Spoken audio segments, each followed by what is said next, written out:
I've recently been taking each of the heavy assault cruisers out into J-Space to see if I can find a single fit that can clear all 4 of the C3 combat sites. Whilst some of these ships have been brand new experiences for me, a few are ones that I've covered before on this channel. The Triglavian Ikitursa is one such vessel. Now, I did enjoy the Ikitursa when I flew it before, but I don't feel like I gave it a fair spin, with my end view being an unfavourable comparison to the Drekavac.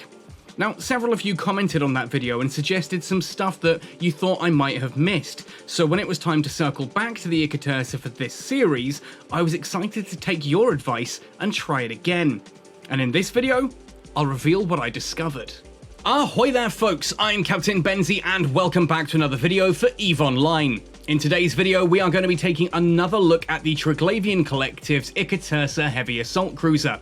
Now I have already covered this ship on this channel, but I think it's fair that I go back and cover it again with the look of this series, this trying to find one fit for a ship that will run all 4 of the C3 combat sites, and with the Ikitursa I have absolutely managed that. I wanted to redo this because the previous video I did looked at just the Fortification Frontier Stronghold, and I compared this rather unfavourably to the Drekavac. My reasoning was that if you have skill points and you want to go into Triglavian vessels, it is cheaper to get the Battlecruiser skill to 4 and fly a Drekavac than it is to go all the way to 5 and then train into heavy assault cruisers for the Ikitursa. Now that's not really a fair look at this ship and what makes it shine. A lot of you picked me up on that, so I thought, yeah, let's circle back and take a second look at this vessel and see if things are a bit different. And yes, they really are. Once you have Heavy Assault Cruiser 5, this ship shines, and absolutely we can get it to run all 4 of the C3 combat sites. That means this video is going to essentially supersede the previous one, so you don't need to have watched that. Now that means I get to talk about the Ikitursa's name again, because I really like this. It's an unusual name and it really sort of speaks and sings to me, in fact. Now, most of the Triglavian vessels are named from Slavic mythology, like the Drekavac being a screamer, sort of an undead nightshade, the Kikimora and the Damovic both being sort of more household spirits and things like that. The Ikitursa, interestingly enough though, isn't named from Slavic mythology, but from Finnish, and there is some crossover between those two different mythologies, but it's just interesting to see that whilst everything else has gone Slavic, the Ikitursa has gone much more Finnish. And in fact, if you have read the Kalevala, which I haven't in a long time, the Ikitursa is named after the Ikiturso, which is kind of like the Finnish equivalent of the Kraken. In fact, I believe in modern Finnish, the word Meritursus, or if I'm pronouncing that horrifically wrong, something similar to that, is the word for octopus, and is used more around there. Now, whereas Tursus, originally from Ikiturso, is something to do with a walrus. But either way, this is basically the Finnish mythological version of the Kraken, and I just love that. So anyway, in this video, I'm going to go through the Ikitursa, and I'm going to talk about how I can get this fit, for how you can get this fit to run all 4 of the C3 combat sites with one fit and have a great time doing so if this is the kind of vessel you'll enjoy flying. Anyway, if you enjoy this video, please hit like, drop a comment down below. They're both completely free for you to do and massively help this channel out. If you want to go the extra mile, I've got a Patreon, a PayPal page, and a Redbubble merchandise store that you can check out. And if you haven't already used a referral link, I've got one in the description you can click, and that'll give you 1 million free skill points to your EVE Online account, and it does give me a nice little kickback as well. Finally, if you are looking for people to talk to about EVE Online, come join the Catskull Community Discord, linked in the description down below. That's also true if you fancy joining Catskull in our corporation out in J-Space. Yes, we teach newer players. We are glad to have veterans along with us as well. Come join us, come have some fun. Anyway, all of that said and done then, let's jump right into talking about the Triglavian Collective's Ikitursa Heavy Assault Cruiser.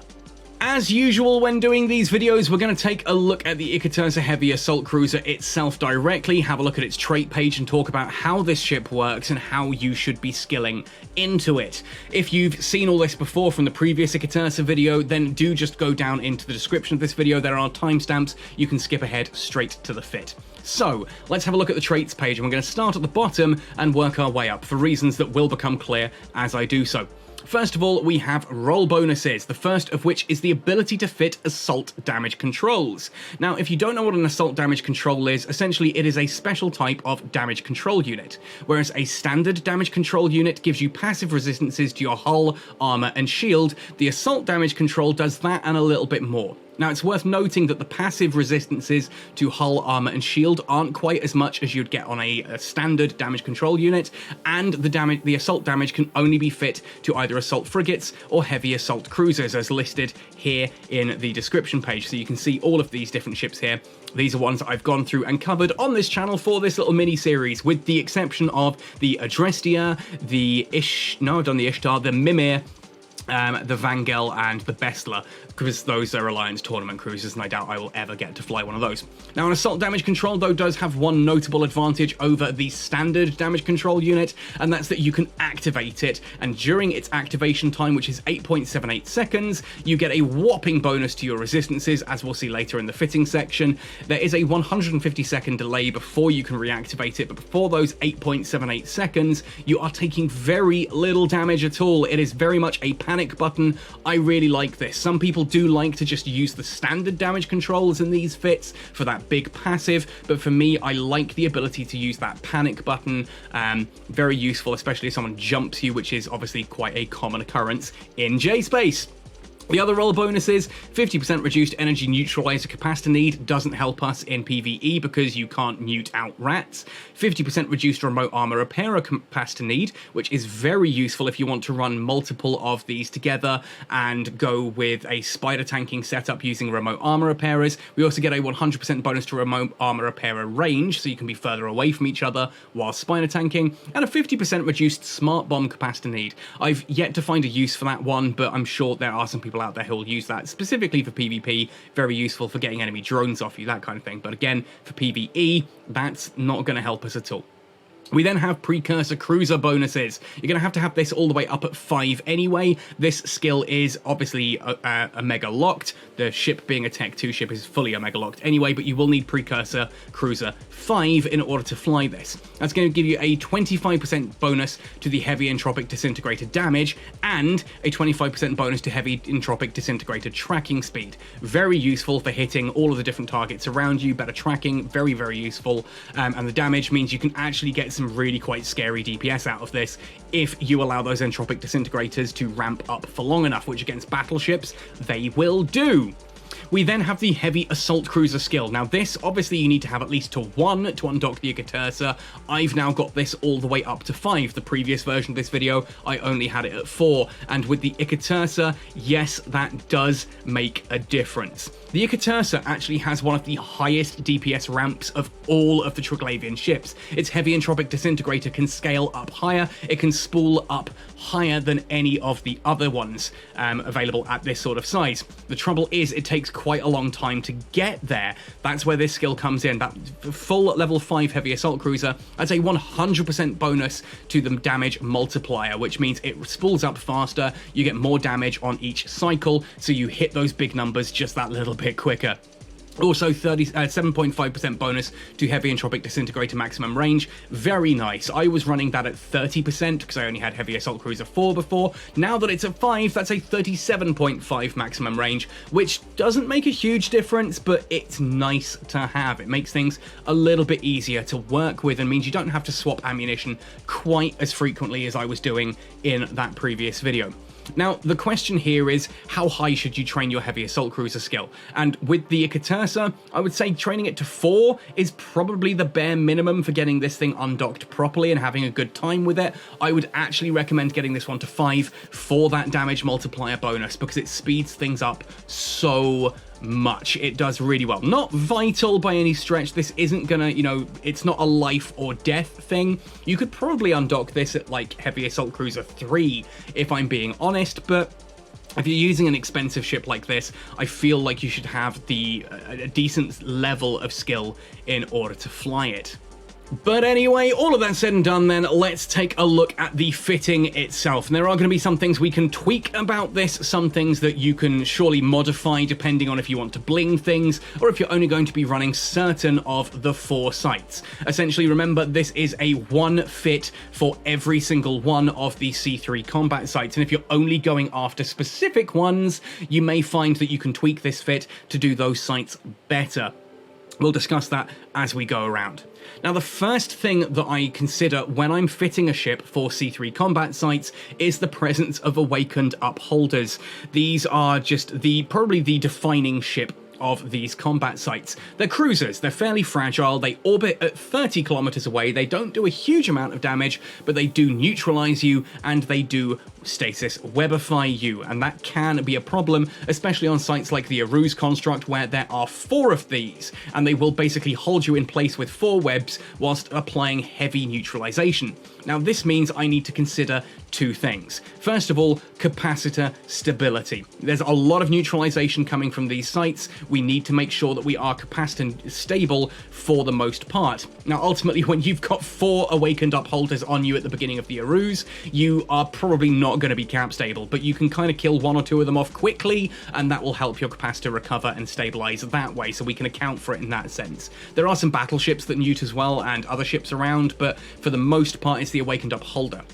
The second part of the awakened upholder is that web and orbiting at 30 kilometers. That means if you have a sub 30 kilometer range, it can be really quite tricky to get into range to actually deal damage to those vessels. And if we're having a look at some of the ammo here, then here, looking at Occult M, we only have a 19 kilometer range. That's not going to cut it, obviously. With the Entropic Disintegrators, they don't have optimal and fall off, they just have optimal. You're in range or you are not. There is no fall off. So therefore, with the Occult M ammo here, that's not going to cut it. It's simply not going to do. But if we put Mystic M in, we're going to be getting 44 kilometers of range out of this fit with the skills that I have. That is more than plenty. We're going to be able to hit those just fine. So yeah, carry Occult M, carry Mystic M, and you will only really swap to Mystic M when you are taking out awakened upholders. I do also tend to now carry Tetryon M as well.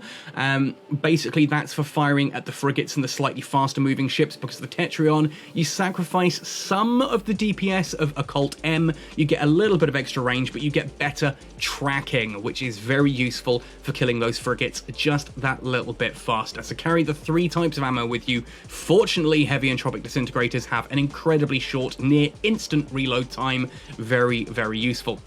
Now, a lot of people have said, why are you using a Veles heavy Entropic Disintegrator instead of the Tech 2? The Tech 2 is a little bit cheaper, but the Veles is just flat out better. It's got better damage, it's got better range, it's got better tracking. Everything about it is better. And again, if you're going to be flying a ship like this, go for not the best in everything, but for the weapon system, yeah, take the Veles.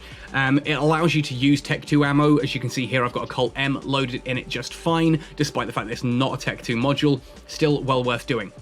This actually leaves us with 3 utility slots because of how the Triglavian ships work. We've only got 1 turret hardpoint for that heavy Entropic Disintegrator. That's starting us already off at about 532 DPS, which is pretty good, and it just ramps up from there. I mean, 532 DPS is what we're getting out of some of the other heavy assault cruisers at their maximum. So the fact that that is the starting point for the Ikitursa and that it ramps up from there means it does work well.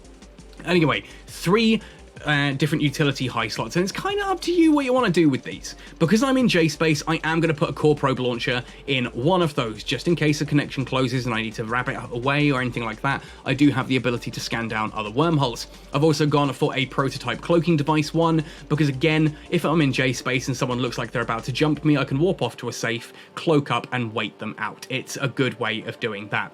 Does slow us right down. It's only a prototype cloaking device, obviously not a covert ops, but again, gets the job done for what we need. Now, the 3rd slot here, I've gone for a medium energy Nosferatu. Ultimately, even if we turn this off completely, you'll see we are still pretty cap stable. It's not a huge thing at all. Again, you can have it, you can have something else. Those 3 utility slots, it's kind of up to you. If you've got other people around you who are using, you know, they have probe scanners and that with you, obviously you don't need to carry your own there. If you think you're going to be fairly safe, you may decide you don't want to cloak. They are utility slots, entirely up to you. What you can do very comfortably is drop off one of those utility slots and put in something like a remote medium armor repairer. That will allow you to spider tank with other ships in the fleet with you, and thus, you know, swap out some of your low slots for other things. If you've got 2 Ikitursas that you're running side by side, you don't need localized tank anymore. You can get rid of the armor repairer in the low slot and instead focus on using the remote reps in order to keep yourself alive, and you can have multiple of those in the high slots here as well, as required. So you can have multiple of these working together and remote repping each other, and that's a really, really interesting way of getting this to work. For the mid slots, most of this is capacitor stability. We have a Republic Fleet large cap battery, a Thukker medium cap battery, and a cap recharger too. With those 3 modules in effect here, we're currently sitting on 46.4 gigajoules per second of delta, 4,974 gigajoules overall capacitance, with a recharge rate of 160 seconds. This is solid. This does not take neutralization lying down. It resists neutralization thanks to the Thukker medium, and the Republic fleet gives us a nice big capacitor that means we are completely cap stable with everything running. And in fact, as I said, if we turn off that Nosferatu, assume you're out of range with it or whatever, we are still very cap stable. 39.2 gigajoules per second of delta. Takes a lot of neutralization to flatten this ship out. Final mid slot then, I've gone for a 10 meganewton Afterburner II. You can bling this one to something else if you like. 10 meganewton does the job quite comfortably for me. We've got long range with the Mystic M ammo. The Occult M goes out to 19 kilometers. That's usually good enough for what we need. Basically, you swap to the Mystic M when you're going up against the Awakened Upholders, and you swap to the Tetryon when you're going up against frigates, but otherwise you just keep the Occult M going and just burn through everything that way. And a 10 meganewton Afterburner II will hold range quite comfortably with that. A lot of people say, well, if you're worried about ranging and webs and things like that, why not use a micro warp drive? Well, first of all, just fitting the micro warp drive knocks our capacitor down by 20 to 25%. That is not ideal in and of itself. It also blooms our signature radius. Micro warp drives are good for getting into range very quickly, but then you kind of have to switch them off. And one of the big things of the heavy assault cruisers is they are fairly small, fast-moving ships, so they can actually signature tank really quite effectively, and that does help the Ikitursa out, especially on the solar cell and the outpost frontier.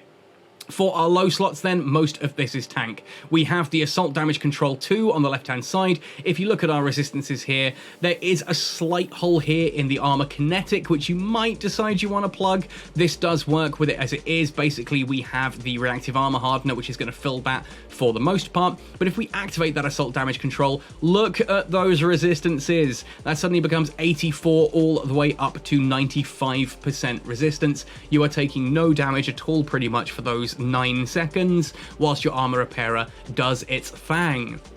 Speaking of armor repairers, I've gone for a Corpum B-type medium armor repairer. I did try just a standard medium armor repairer too, and that worked on most sites except for the battleship wave on the solar cell and the final wave on the outpost frontier. I had to massively overheat the armor repairers in those waves, and in fact in a couple of instances that still wasn't enough to actually keep me alive, and I had to run away quite quickly. So the whole point here is that if you are going for the one-size-fits-all and running all 4 combat sites, the Corpum B-type medium armor repairer is pretty much vital. You can swap one of the Entropic radiation heat sinks that we're going to see in a moment out for a second medium armor repairer too, if you wish. That will also work. So dual repping, having 2 medium armor repairer 2s will work. Otherwise, bling it up to a Corpum B type, and that will be sufficient enough for you to run all 4 of the C3 combat sites, whilst leaving space for 3 Entropic Radiation Sink 2s. That's how we get this starting DPS. Obviously, you can drop one of these off. That'll drop us down to 491.6, but you could put a second armor rep in there and keep the fit a little bit cheaper at the cost of that additional DPS. It's entirely up to you. Or again, if you're not running the Outpost Frontier, you can actually drop the Corpum B-type medium armor repairer down to a standard medium armor repairer 2, and it will run the other 3 sites just fine. It's just the Outpost that requires us to either double rep or bling up to a Corpum B-type. Our rigs then, to round this off: medium Nanobot Accelerator 2, medium auxiliary Nano Pump 2. It's all about that armor tank and keeping us alive. Again, I kind of think I almost want one of these to be kinetic, but when I tried it, it didn't actually work out all that favorably. It's mainly the battleships that you're going to be struggling against, and even then, when I was watching it, I found that the reactive armor hardener wasn't actually pumping up the kinetic resistance all that much. I was getting hit mainly by electromagnetic and thermal damage, and so that's what it lent into. It survived, is the point I'm getting at. The only big changes here, as I said, you can change your utilities around to whatever you fancy, and in the low slots, if you want it to be a bit cheaper, drop an Entropic radiation sink and put in a second armor repairer, so have 2 medium armor repairer 2s rather than the 1 Corpum B-type. This is an expensive ship, there's no two ways about it. 1.1 billion, I know some people are going to look at that and go, well, for that price, shouldn't I just run a Tengu or a Loki or something? And yeah, theoretically you can, but again, this isn't about which is the best ship, I'm showing you how the Ikitursa can get it done. So, having talked about the fit and talking about how the Ikitursa gets it done, let's actually showcase this in action and talk about the different sites. In fact, just before we do that, I'm going to be completely and utterly shameless. First of all, we are fast approaching FanFest. FanFest up in Iceland. I'm going to be there this year. If you're going to be there, let me know in the comment section down below. I'd love to meet some of you guys, share a few drinks and stories of our time in New Eden. Just meet some of you and just have a really cool time. I'm looking forward to it. The second part is shameless here. If anyone watching this happens to have either a Singularity Storm skin or the Nilfhel Guildclaw skin, let me know. I would love to grab one of these for the Ikitursa. This is fast becoming one of my favorite ships, and those 2 skins just look absolutely incredible. Anyway, shameless plug out the way, let's jump straight into that combat section. I'm sorry, guys. I'm not sorry. It's the site that everyone wants to talk about in these instances, so we're going to look at the Outpost Frontier first, because yeah, that final wave with 2 battleships can be really nasty, but here you can see the Ikitursa is holding on to that just fine. I'm not having to overheat, I'm not having to do anything crazy. It takes me a brief second to get into position. I say I'm not having to overheat, I think I just actually did hit overheat on the armor repairer because I didn't want to use the assault damage control at this point in time. I'd rather just kind of run the overheat for a little bit whilst getting into range. Simply put, this site was really straightforward for the most part. You have very little to worry about in the first or the second wave. This third wave does hit like a dump truck until you start to get the orbit. Once the first Sleepless Defender is down and that web comes off, things become much simpler. That said, again, a little bit of overheating is all it takes. If you are struggling, if you're not quite holding properly, bring some Nanite Repair Paste, and you'll find that actually when you're going after the second Sleepless Defender, things go down really, really quickly. Like, it doesn't even hit you, so you can turn off the armor repairer quite comfortably at that point and just let the repair happen with the Nanite Repair Paste. That way, if someone jumps in on you, you're ready to just kind of react to that. But ultimately, yeah, Outpost Frontier, not much of a problem. Overheat if you need to in this final wave. You see here I am overheating, but I'll be honest, I don't think I actually need to. The Sleepless Defender is going down quickly. Yeah, I'd be a little bit lower on my armor than I am right now, but I don't think I'd be in hull. Certainly when I ran other sites in this, I didn't always have to overheat. It kind of worked out just fine. You'll see that Sleepless Defender really is melting at this point in time. That heavy Entropic Disintegrator with Occult M starts doing some real nasty damage once it starts spooling up. The only other things to mention are the same as I've basically been saying in every single one of these heavy assault cruiser videos, that when it comes down to it, the only real issue you're ever going to have are the awakened upholders. And for those, you just swap to Mystic M, and Mystic M, that having a range of 44 kilometers means that those upholders orbiting at 30, you're quite comfortable to hit them. They don't have much HP, so they do die really, really quickly. Obviously, watch your drones. I'm using Vespa IIs for the most part here. If I do end up going up against frigates, I sometimes swap that down to the Hobgoblin IIs or Hornet IIs, or whichever it is that I want to use there. I tend to have Vespas and Hornets on this one just because it's a Caldari made ship in inverted commas, and that, you know, feels right to me, but it's whatever drones you really fancy. So the Aruse construct, because you've got those 4 awakened upholders in the opening wave, yeah, you just go into that site with your Mystic M already loaded. You try and keep your traversal up as best as possible against the 2 turrets that are in that opening wave, and you just melt through 3 out of the 4 upholders, and the rest of it's an absolute cakewalk. It's really that simple. Fortification, frontier, stronghold. Again, no major issues at all. It's just dealing with the upholders, which if you're flying C3 combat sites is kind of it's the running joke, isn't it? It's always about dealing with the upholders. And just while we've got it here on screen, this is what I wanted to talk about earlier. I wanted to showcase, look, I'm now orbiting the second Sleepless Defender at the end of the Outpost Frontier.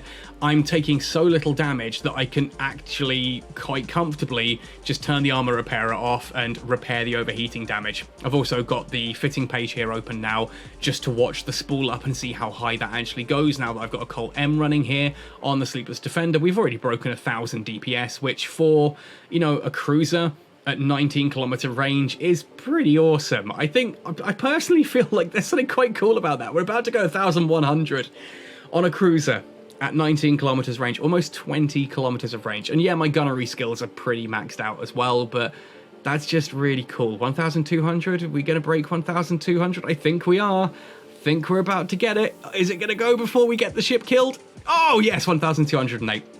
Simple as that.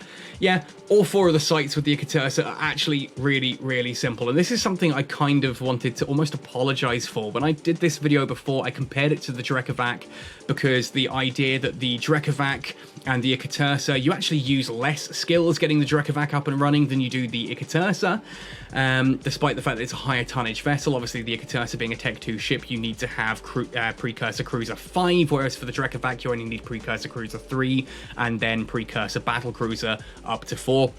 And that actually works out less skill points than just going for Precursor Cruiser 5. So yeah, there is that, and I still do stand by that yes, if you're looking for the cheaper version to get into, the Drekavac is cheaper. It's a cheaper ship at about 450 million, whereas this is a 1.1 billion fit. But this one runs all 4 of the combat sites, which the Drekavac didn't. The Drekavac is not running all 4 of those sites, and believe me, I have decided that I want to go through and have a look and see if there are other ships that can run all 4 sites with one fit that are not battleships, because obviously a battleship can do it, and the Drekavac just doesn't seem to be capable of it. I think because it's a bigger, slower vessel, it just takes too much damage from things like the Outpost Frontiers and all this, whereas you've seen the Ikitursa has no issues at all. So is this more expensive than some of the other ships that you could be flying that do this whole one-size-fits-all? Yeah, it absolutely does, and I will be doing a video where I rank all of the heavy assault cruisers for the purposes of running C3 combat sites. But for now, the Ikitursa, if it's a ship you're interested in and you want to fly, yes, one fit, all 4 combat sites, quite happy to do that. Anyway, here I am now just going into, was that an Aruse construct, the solar cell that I went to? I don't remember, it's a Ruse, I think. And you'll see it's really no trouble at all against that opening wave of the Awakened Upholders. Really nice and straightforward, and we can just melt through that.